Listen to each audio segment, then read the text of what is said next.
Hello students, आप सभी का मेरे YouTube channel math with Virendra sir पर स्वागत है। आज हम लोग प्रश्नावली 1.4 का पहला क्वेश्चन सीखेंगे, जिसका पहला क्वेश्चन है बिना लंबी विभाजन प्रक्रिया किए बताइए कि निम्नलिखित परिमेय संख्या, यानी जो भी संख्या दी गई है वो सब क्या है, परिमेय संख्या। तो जो भी परिमेय संख्या दी हुई है वो शांत है या अशांत है। तो परिमेय संख्याओं को दो स्वरूप में दर्शाया जा सकता है, दशमलव शांत स्वरूप में या दशमलव जो है अशांत आवर्ती स्वरूप में। तो चलिए इसके बारे में कुछ समझ लेते हैं। तो दशमलव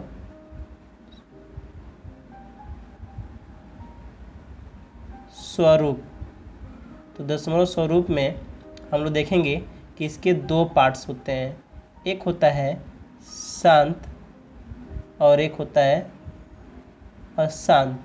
दशमलव के दो स्वरूप, एक शांत स्वरूप और एक अशांत स्वरूप। शांत स्वरूप में 4.3, 3.55, 0.37, 0.385 ये सब संख्याएं आती हैं। इस प्रकार की जो भी संख्या देखती हैं वो सब शांत दशमलव स्वरूप होती हैं। और अब अशांत दशमलव स्वरूप, तो इसमें दो प्रकार की संख्या होती हैं। तो एक होता है 0.33, ये जो बार बार एक ही संख्या आती हैं, या 0.01, 02, 03, जिसमें हर बार संख्याएं अलग अलग आती हैं। अभी एक ही संख्या बार बार आती है तो उसको हम लोग 0 बार लगाकर रोक सकते हैं। तो अब दशमलव के दो स्वरूप, एक शांत और एक अशांत। तो शांत तो इस प्रकार का दिखता है और ये परिमेय होता है, क्योंकि यहाँ ही बताया कि परिमेय संख्या शांत है कि अशांत, जो है अशांत आवर्ती, यानी इन दो प्रकार की संख्याओं को ही हम परिमेय संख्या बोलते हैं। तो शांत तो परिमेय है ही, इसके साथ अशांत, तो अशांत में क्या, आवर्ती, यानी अशांत के भी दो प्रकार हैं। कौन कौन से? तो एक अशांत का है आवर्ती और एक है अनावर्ती। आवर्ती दशमलव स्वरूप कैसा दिखता है?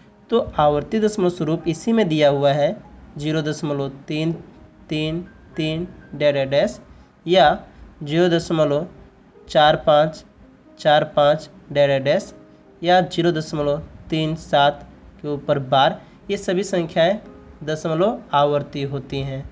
अनावर्ती जो है क्या दशमलव स्वरूप होगा?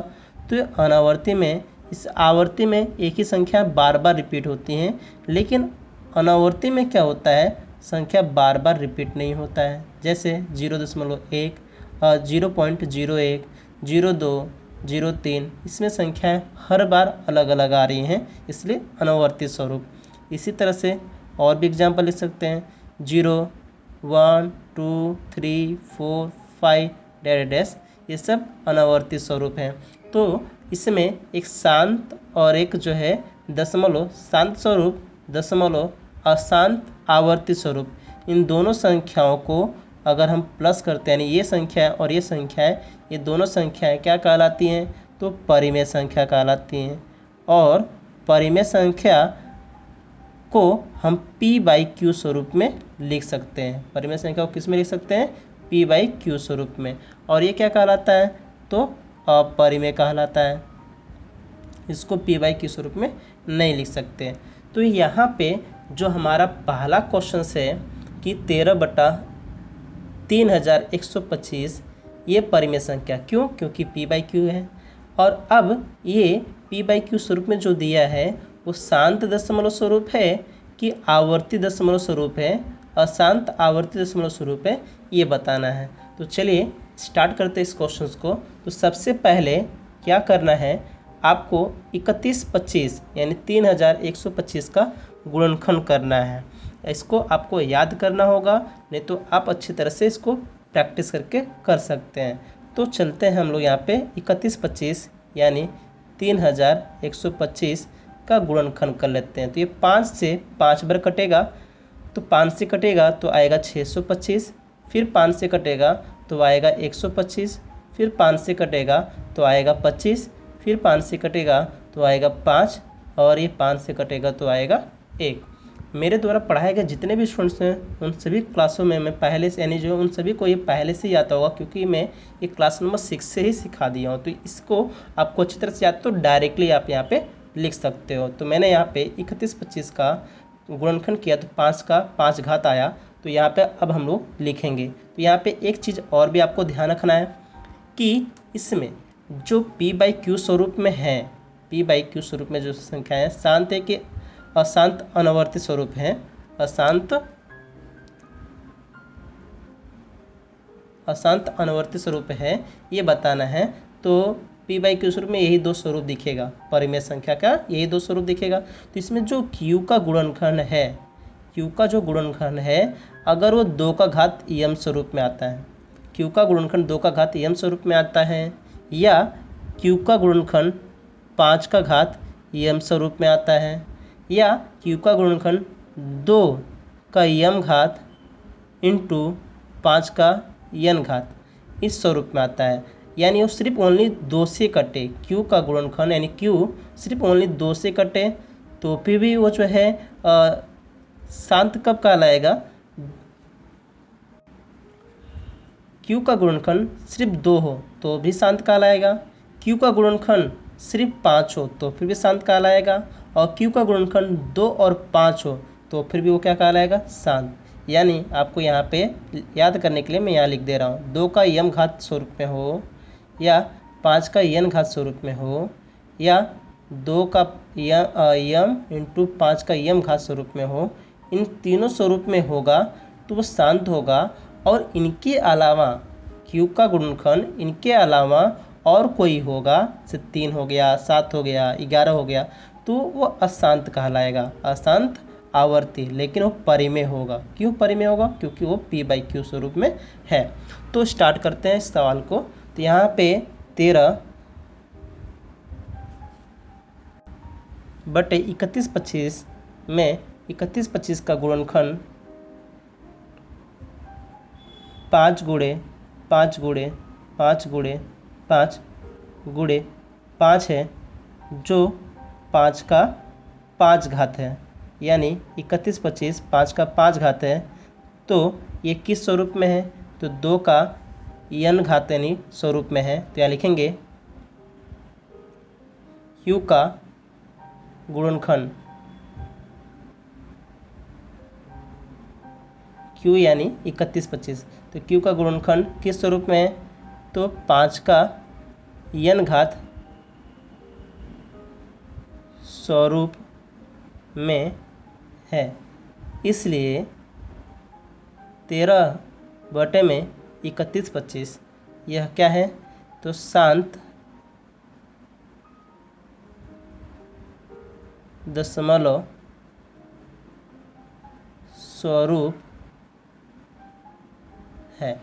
तो इस प्रकार से हमारा ये आंसर खत्म हुआ। अब हम चलते हैं दूसरे सवाल पर। दूसरा प्रश्न है 17/8। तो 8 का गुणनखंड क्या होता है, तो 8 का गुणनखंड होता है 2 गुणे 2 गुणे 2, यानी ये किस स्वरूप में दिख रहा है, तो ये हो जाएगा 2 का 3 घात स्वरूप, राइट। तो 8 का गुणनखंड मैंने लिख दिया 2 का 3 घात। तो यहाँ पे जो q का गुणनखंड आ रहा है, यानी हर का गुणनखंड, हर का गुणनखंड 2 का m घात स्वरूप में है। मैंने आपको स्टार्टिंग में ही बताया था, या वापस एक बार रिपीट कर लेते हैं कि अगर 2 का m घात दिखे, या 5 का n घात दिखे, या 2 का m घात इंटू 5 का m घात दिखे, इन तीनों स्वरूप में अगर दिखता है, यानी 2 से कट जाए, या सिर्फ 5 से कट जाए, या दोनों से कटे, इनके अलावा और कोई नंबर्स नहीं आना चाहिए। एग्जाम्पल के तौर पे 3, 7, 11 ये सब नहीं आना चाहिए। तो ये सभी नंबर से अगर कटता है तो क्या कहलाता है, शांत स्वरूप कहलाता है। तो यहाँ पे 8 का गुणनखंड क्या आया, 2 का 3 घात, और 2 का 3 घात ये किस स्वरूप में है, तो 2 का m घात, तो हर का गुणनखंड 2 का m घात स्वरूप में है। इसलिए 17/8 यह दशमलव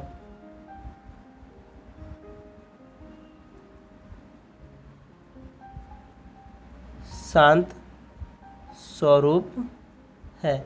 हम इतना ही सॉल्यूशन इसलिए कर रहे हैं क्योंकि इस क्वेश्चन के अंदर बिना भाग किए ही बोला गया था कि दशमलव शांत है कि अशांत है, बताओ। अब हम चलते हैं अगला question, question number 3। Question number 3 है 64 बटे में 455। 64 बटे में 455, जिसमें 455 का गुणनखंड क्या होगा? तो 455 2 से कटेगा नहीं, 2 के बाद क्या आता है? 3, 3 से भी ये नहीं कटेगा क्योंकि 5 5 10, 4 14, 14 3 के पाड़े में नहीं आता। अब हम चलेंगे इसके बाद 5 से काटेंगे क्योंकि 5 अविभाज्य संख्या है, तो 5 से कटेगा तो कितना आएगा? 5 9 45, 5 1 5। अब ये 5 के बाद ये 5 से फिर से नहीं कट रहा है, 5 के बाद अविभाज्य संख्या क्या आता है? 7, तो 7 से कट रहा है। उसके बाद अभी किस कटेगा तो क्या आएगा? 13। 13 से कटने के बाद यहाँ फिर 13 से कटेगा, तो आंसर आ गया ये। तो यहाँ लिखेंगे 455 का गुणनखंड क्या आया? तो 5 गुणे 7 गुणे 13। तो यहाँ लिखेंगे कि हर का गुणनखंड, हर का गुणनखंड 5 गुणे 7 गुणे 13 है, इसलिए यह दशमलव स्वरूप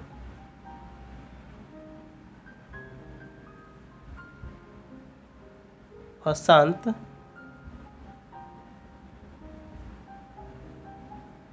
आवर्ती है। यहाँ पे हर का गुणनखंड हम ये भी लिख सकते थे कि 2 का यम और 5 का यन घात स्वरूप में नहीं है, इसलिए ये जो है दशमलव अशांत आवर्ती है। अगले क्वेश्चंस में उस मेथड से अभी हम कर लेंगे। चलते हैं अगला क्वेश्चन नंबर 4। क्वेश्चन नंबर 4 है 15 बटा 1600। तो 1600 का गुणनखंड क्या होगा? तो इसका गुणनखंड हम यहाँ पे डायरेक्टली लिख देते हैं। तो यहाँ पे ये 2 से कटेगा 6 बार, तो 2 से कटेगा 6 बार, तो मैं यहाँ 2 6 बार लिख दे रहा हूँ, तो 6 बार हो गया। और 5 से कटेगा कितने बार? तो 2 बार। इसको एक बार चेक भी कर लेने का। 5 दूना 10, 5 दूना 10, 10 गुणे 10 100, 2 दूना 4, 4 दूना 8, 8 दूना 16, 16 गुणे 100 बराबर 1600। तो ये किस स्वरूप में हो जाएगा? तो 2 का 6 घात गुणे 5 का 2 घात। अब इसके बाद लिखेंगे हर का गुणनखंड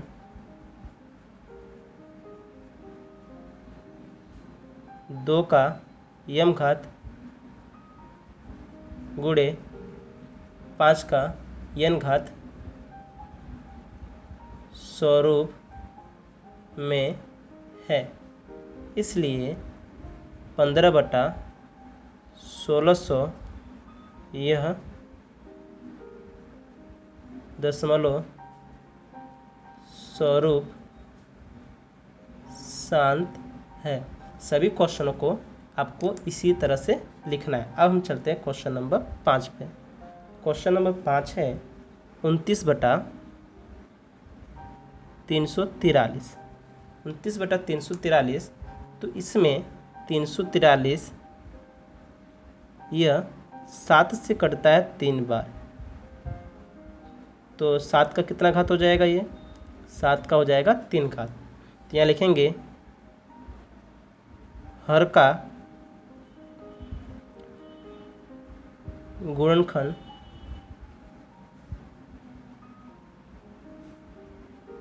दो का यम घात 5 का यन घात स्वरूप में नहीं है, इसलिए 29 बटा 343 यह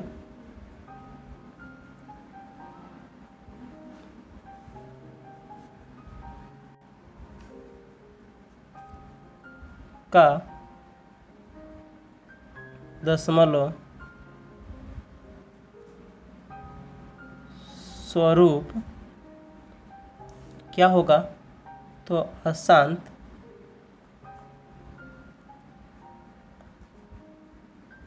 आवर्ती होगा। अब हम चलते हैं अगला क्वेश्चन नंबर 6 पर। तो 6 नंबर का क्वेश्चन है 23/2 का 3 घात 5 का 2 घात। तो इसका हर का गुणनखंड हर का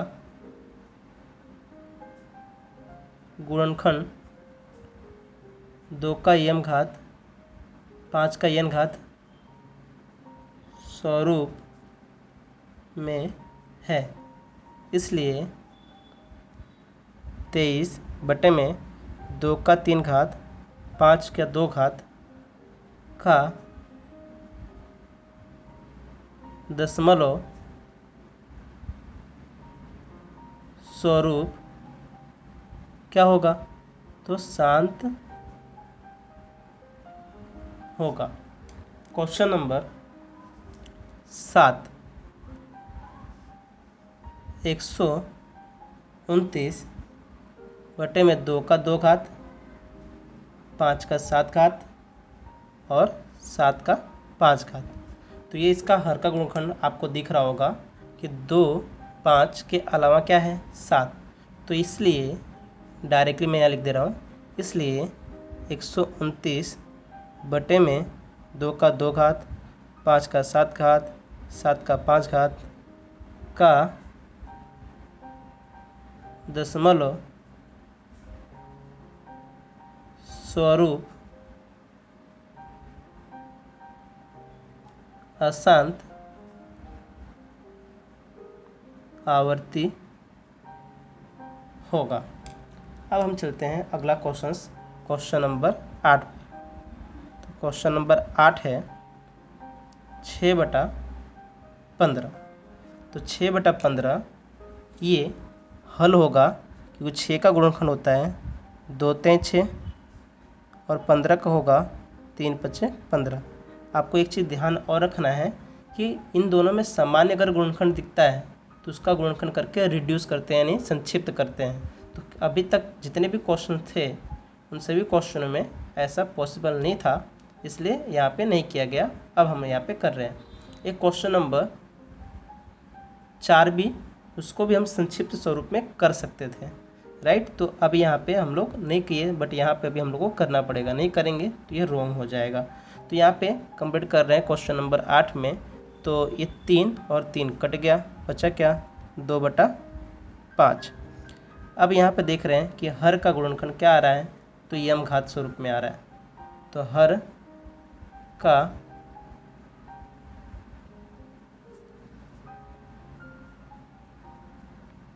गुणनखंड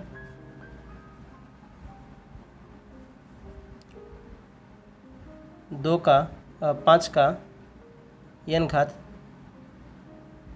स्वरूप में है। इसलिए 6/15 का दशमलव स्वरूप अशांत आवर्ती होगा। क्वेश्चन नंबर 9, इसका क्वेश्चन है 33/50। 35 यहाँ पे 35 है, सॉरी 35/50। ये भी क्वेश्चंस क्या हो रहा है? संक्षिप्त हो रहा है। तो यहाँ पे संक्षिप्त कर लेंगे। तो यहाँ हो जाएगा 5 × 7 और यहाँ हो जाएगा 2 से कटेगा 25, फिर 5 से कटेगा, फिर 5 से कटेगा, तो हो जाएगा 50। तो यहाँ 5 और 5 कट गया, तो बचा क्या 7/2 × 5। इसका हर 2 का m घात और 5 का n घात में दिख रहा है, इसलिए क्या है दशमलव शांत स्वरूप है। तो क्या है, डायरेक्ट लिख देते हैं, शांत स्वरूप है। क्वेश्चन नंबर 10 दिया हुआ है 77 बटे में 210। ये भी क्वेश्चन संक्षिप्त होगा। तो 77 का गुणनखंड होगा 7 गुणे 11, इसका हो जाएगा 3 सत्ते 21 गुणे 2 पंचे 10, क्योंकि इसका गुणनखंड अगर 2 पार्ट्स में करते हैं तो 21 गुणे 10 हो जाएगा। तो 21 का 7 त्रिक 21 और यहाँ 5 दूना 10। यहाँ पे अब क्या करेंगे, देख रहे हैं कि ये रिड्यूस हो रहा है, कट रहा है, तो कट गया तो बचा क्या, 11 बटे में 3 गुणे 2 गुणे 5।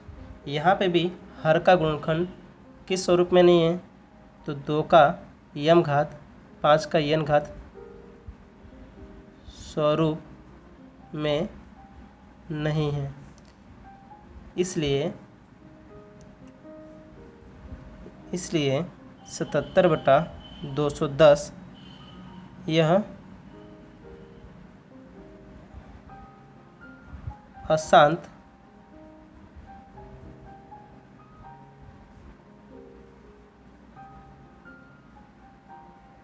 आवर्ती